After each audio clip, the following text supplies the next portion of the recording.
পাপা পাপা তাইয়া স্কুলে যাবে না। কি তুই স্কুলে যাবি না? চল তোকে এখনই রেখে আসছি, শয়তান ছেলে কোথাকার। পাপা পাপা আমায় অনেক তৃষ্ণা পেয়েছে। আরে এখানে তো একটু পানি নেই, তুই এখানে দাঁড়া, আমি পানি নিয়ে আসতেছি। এত দূর অব্দি চলে আসলাম, কোথাও পানি নেই, কি করি এখন? হায় হায় রাজ, এত খোঁজার পরে কোথাও পানি পেলাম না, কি করি এখন? পাপা বোতল দাও, আমি আমার বোনের জন্য পানি আনতেছি।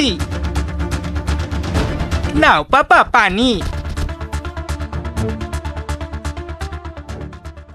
ভাইয়া তুই অনেক ভালো রে, আমি শুধু শুধু তোর সঙ্গে ঝগড়া করি, আজ তুই সমুদ্রে লোনা পানি দিয়ে আমার জানটা বাঁচাইলি। ভাই আশপাশ তো সমুদ্রই নেই, তুই লোনা পানি কোথায় পেলি? হ্যাঁ সমুদ্র তো নেই। বন্ধুরা তোমার যদি ছোট্ট বোন থেকে থাকে তাহলে একটা লাইক করে দাও, আর যদি আমার মতো দুষ্টু ভাই থাকে তাহলে একটা সাবস্ক্রাইব করে দাও, আর কার কোনটা আছে তা কমেন্ট করে জানাও। আমি অনেক খোঁজাখুঁজি করলাম, খোঁজাখুঁজির পরে যখন পানি পেলাম না, বুদ্ধি করে মুতে মুত নিয়ে আসলাম এইভাবে।